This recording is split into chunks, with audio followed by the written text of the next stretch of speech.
माँ बन दूध पिलाती, तुम माँ का माथ दिखाते, क्यों जननी के समड़े से तुम पैसा आज कमाते। हिंद देश के लोगों मेरी सुन लो दर्द कहानी, क्यों दया धर्म बिचराया, क्यों दुनिया हुई वीरानी। अरे मैं पूछता हूँ इस भारत सरकार से, इस गद्दार कांग्रेस सरकार से, मैं किसी पार्टी का नाम नहीं लेना चाहता हूँ, फिर भी ले रहा हूँ क्योंकि मुझे पता है ये चीज किसने की है। मैं किसी पार्टी से नहीं हूँ, मैं नेता हूँ ना दलाल हूँ, मैं नेता हूँ ना दलाल हूँ, हिंदुस्तानी ये छोटा सा गौ माता तेरा लाल हूँ, तेरी हत्या करने वाले बस उसी के लिए महाकाल हूँ। मैं मेरे युवा साथियों से एक निवेदन करना चाहूंगा कि अब फांसी देने और दिलाने की मांग करने का समय नहीं है, अब किसी के आगे हाथ जोड़ने का समय नहीं है, अब तो हाथ काटने का समय है। अरे जिंदा जमीन में गाड़ दो उन हरामजादों को, उनके नामों निशान मिटा दो, उनकी चमड़ी में नमक भर दो जो अपनी गौ माता के सामने पूरी नजर तक फैलाने की जरूरत करे, और नामों निशान मिटा दो उस नीच जाति का जो गौ हत्यारी कहलाती है भारत में। अब हम किसी के सामने हाथ नहीं फैलाएंगे, न किसी से कोई मांग करेंगे, बरसों से मांग करते आए हैं। किसी ने इंदिरा गांधी से मांग की थी तो गोलियां चलाई गई, जब भी कोई गौ माता की बात आती है तो कोई न कोई ममता बनर्जी जैसी हरामजादी आ टपकती है।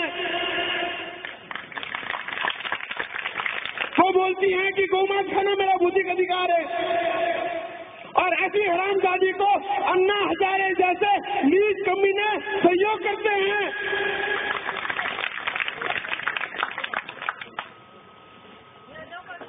शर्म आती है दोस्तों, जो इंसान देश के लिए लड़ने के लिए तैयार हुआ था, आज वो इंसान एक गौ हत्यारी के सहयोग में खड़ा हो गया। देख लिया उसका चमत्कार, गाय की ताकत का चमत्कार देख लिया। दिल्ली के रामलीला मैदान में कोई नहीं पहुंचा, यहाँ तक कि वो अन्ना हजारे भी नहीं, क्योंकि उसने एक गौ हत्यारी का साथ दिया था। दोस्तों, मैं मेरा परिचय देना चाहूंगा आपको। मैं एक छोटा सा गौ भक्त हूँ, राजपुरोहित समाज से हूँ, जाति से ब्राह्मण है। हमारे पूर्वज तो मौली बांधते थे, हाथ पे राखी बांधते थे, मगर क्या करें, मजबूर हैं आज हम, जो हम हाथ काटने के लिए तैयार हुए हैं। मेरे को 5 साल हो गए घर बार छोड़ के, गौ रक्षा का एक अटूट संकल्प लेके निकला हूँ कि जिस दिन हमारे भारत में, जिस दिन हमारी माँ को न्याय मिलेगा, हमारी इस गौ माता को राष्ट्रीय माता घोषित करेंगे, गौ हत्या पूर्ण प्रतिबंध होगा, उसी दिन मैं मेरे घर का मुंह देखूंगा।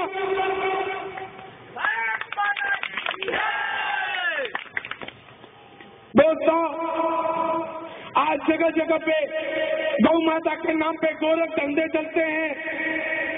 लोग सन्यासी का रूप लेकर लाखों रुपए जनता से लूटते हैं, टीवियों पे अकाउंट नंबर डाले जाते हैं, और उन्हीं पैसों से वो ऐसो आराम की जिंदगी जीते हैं, एसियों की गाड़ियों में घूमते हैं,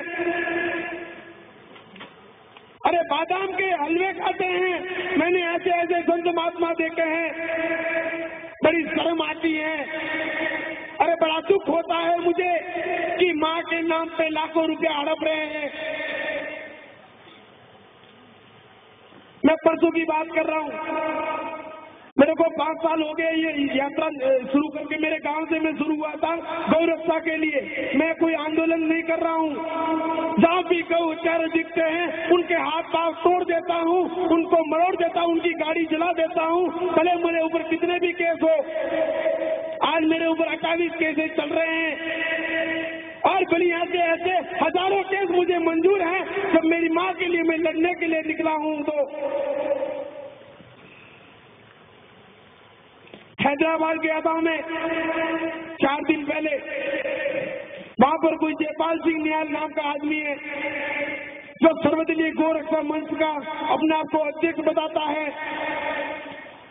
उसका काम है साल में एक बार फंक्शन करो, बड़े बड़े अधिकारियों को फ्लाइटों का टिकट दे के बुलाओ, उनको अवार्ड दो, एसी की होटलों में रुको, उनको अच्छे से खाना खिलाओ, 10-15 लाख का खर्चा करो, फिर 50 लाख रुपए जनता से हड़प लो। उसी बंदे का मंच के ऊपर मुंह तोड़ के आया हूँ अभी मैं, उसी के मंच के ऊपर उसकी पिटाई करके अभी आया हूँ, क्योंकि बड़ा दुख होता है जब अपने माँ के नाम पे ये गोरख धंधे फैला रहे हैं और गाय दिन ब दिन कटती जा रही है। हर रोज जहाँ देखो वहाँ मैं 24 घंटे मेरा फोन शुरू रहता है, 24 घंटे दिन में हजारों न्यूज आती है कि भाई साहब वहाँ से गाड़ी जा रही है, वहाँ से गाड़ी जा रही है, वहाँ से गाड़ी जा रही है। और ऐसी गाड़ियां पकड़ी है कि जिन गाड़ियों के अंदर 70, 80 गौ माता ठूस के भर जाती है। अरे उनकी हालत देखकर आंखों में आंसू आते हैं। बड़ा दुख होता है कि हमारे इस भारत भूमि में, ये हिंदुस्तान में, हिंदुओं के देश में इस तरह अपनी माँ की हालत हो रही है। अरे कोई अपनी जन्म देने वाली माँ को कोई गाली सकता है तो हम उसका खून तक पीने के लिए तरसते हैं, तो आखिर क्यों? अरे कैसे करते हुए देख रहे हो अपनी माता को, और दिखा रहे हैं ऐसे पुत्रों को जो करती हुई देख रहे हो अपनी माता को।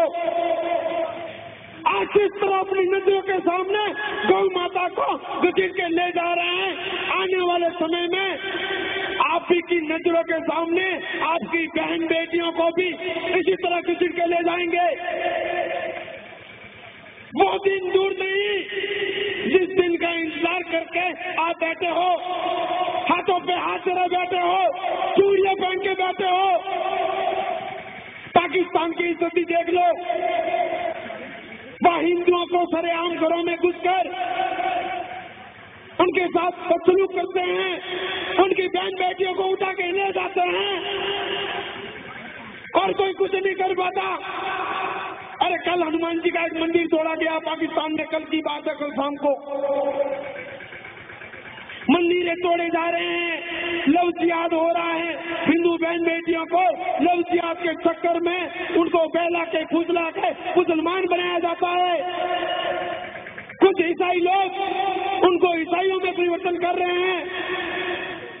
अरे दिन ब दिन हमारे धर्म का पतन हो रहा है और हम आज तक सोए हुए हैं। अरे कब जगोगे मेरे भाइयों, मेरी बहनों, कब जगोगे? अब वो दिन दूर नहीं जब अगर कोई नारी झांसी की रानी का रूप ले सकती है तो कोई मर्द महाराणा प्रताप का क्यों नहीं? गौरक्षा में जुड़िए, गौरक्षा के लिए जगह जगह रात पे नाका लगाइए, सड़कों पे हर रोज गाड़ियां निकलती हैं। और बड़े शर्म की बात है कि ये राजस्थान, मेरी जन्मभूमि भी यही राजस्थान में, बाड़मेर जिले का रहने वाला हूँ। जब इस तरह पे संकट आया तो राजस्थान का नाम उन वीरों में सबसे पहले आया। जितने भी वीर शहीद हुए इस देश को आजाद कराने में, गद्दारों से लड़ने में, गौ माता से लड़ने में, उनमें से सबसे पहले राजस्थान का नाम आता है। और आज बड़ी शर्म के साथ कहना पड़ रहा है कि गौ तस्करी का नाम जब आता है तो सबसे पहले राजस्थान का आता है। और उन राजस्थान में सबसे पहले और सबसे बड़ा कोटा का नाम आता है, क्योंकि सारे हिंदुस्तान में मुझे पता है कि कौन सी तस्करी कहां से होती है। हर रोज पूरे भारत में नाके लगते हैं हमारे गौरक्षा दल के। आप लोगों से मेरा यही निवेदन है कि अपनी मां को बचाने के लिए अगर आपको कोई भी हद तक जाना पड़े तो कोई संकोच मत कीजिए, क्योंकि उस माँ के शक्ति में, उस माँ की भक्ति में इतनी ताकत है, इतने चमत्कार हैं कि आप सोच नहीं सकते।